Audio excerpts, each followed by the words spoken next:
Memang senang dan bangga kalau di dalam bernegara kita memiliki seorang pemimpin yang memiliki keterampilan kelas dunia seperti presiden pertama kita yang pandai bermanuver di tingkat dunia, memprakarsai non-blok, memimpin konferensi Asia Afrika, membangun Ganevo diplomasi melalui olahraga, mengambil Papua dengan manuver diplomasi ke Amerika dan PBB. Kalau yang sekarang, pemimpin setelahnya semua jago kandang. Lawannya yaitu hanya rakyatnya sendiri dan mereka yang punya otot pengetahuan bernegara dan berekonomi yang beda, itu aja lawan mereka. Para pemimpin setelah Soekarno hanya berebut anggaran dengan proyek-proyek yang modalnya dari dua sumber, mencekik rakyat dengan pajak-pajak dan berhutang pada negara asing.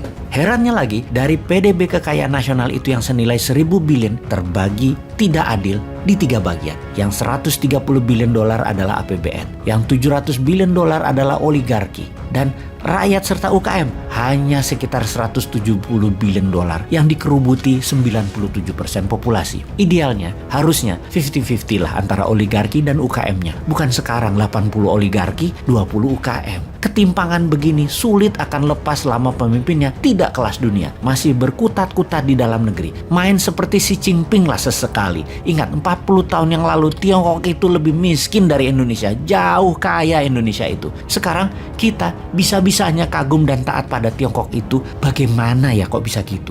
Bukannya meniru dan memodifikasi apapun supaya Indonesia berdaulat. Ini semua bagaimana sih sebenarnya? Jadi kita lihat berdasar data apa yang Tiongkok akan lakukan mengambil peluang krisis Ukraina. Pastinya kita lihat fakta data. Kita mundur sekitar di tahun 2014. Ketika itu Rusia mencaplok Crimea, sebuah wilayah berdaulat di Laut Hitam, baratnya Rusia. Tiongkok membela Rusia dengan mengatakan pihak barat yang memulai pertikaian tersebut sehingga Rusia harus turun tangan mengatasinya. Kita lanjut di tahun 2022 ini. Tiongkok kembali membuktikan kesetiakawanannya dengan Rusia dengan menuliskan di headline berita nasional Tiongkok, Amerika menggunakan krisis Ukraina untuk mensahkan gerakan militer di Eropa, di mana kita tahu bahwa bagi Amerika perang adalah profit. 25% pendapatan negara Amerika adalah dari mesin perang, jualan senjata, dan untuk senjata tersebut Amerika harus create demand, harus menciptakan demand dengan adanya perang tersebut. Di sini Tiongkok membawa framing Amerika lah yang sesungguhnya ingin perang di Ukraina.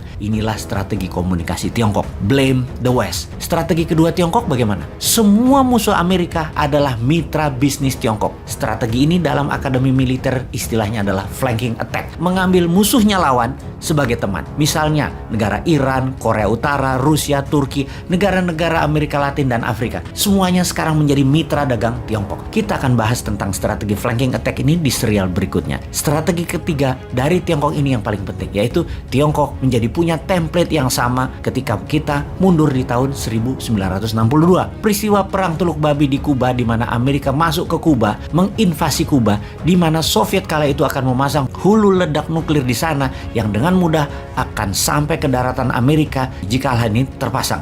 Invasi Amerika ke Kuba itu berakhir gagal, namun perang dan pendaratan serta invasi dilakukan oleh Amerika. Ketika mata dunia sedang fokus ke Kuba, pemimpin besar Indonesia Pak Karno ke Amerika bernego untuk ambil balik Papua dari Belanda, dan Amerika mendukung penuh dengan memberikan hak vetonya di PBB. Di tahun 1963, Operasi Mandala membebaskan Papua Barat pun dilakukan setelah mendapatkan go ahead dari Amerika. Amerika, sisi lain, mendapat izin di Grasberg sebagai kompensasinya. Strategi pintar Soekarno memanfaatkan krisis Kuba. Dan apa yang dilakukan oleh Tiongkok di tahun 1962 di saat yang sama itu? Apa yang terjadi? Tiongkok serang India. Jadi strategi ketiga Tiongkok pada saat krisis Ukraina menjadi perang Ukraina kemungkinan besar adalah benar, menyerbu Taiwan. Dan jika itu benar terjadi atau mendekati terjadi, apa yang dilakukan pemimpin besar Indonesia Tuan Lord akan lakukan? Ambil balik Timur-Timur, printing money berbasis proyek untuk membangun 50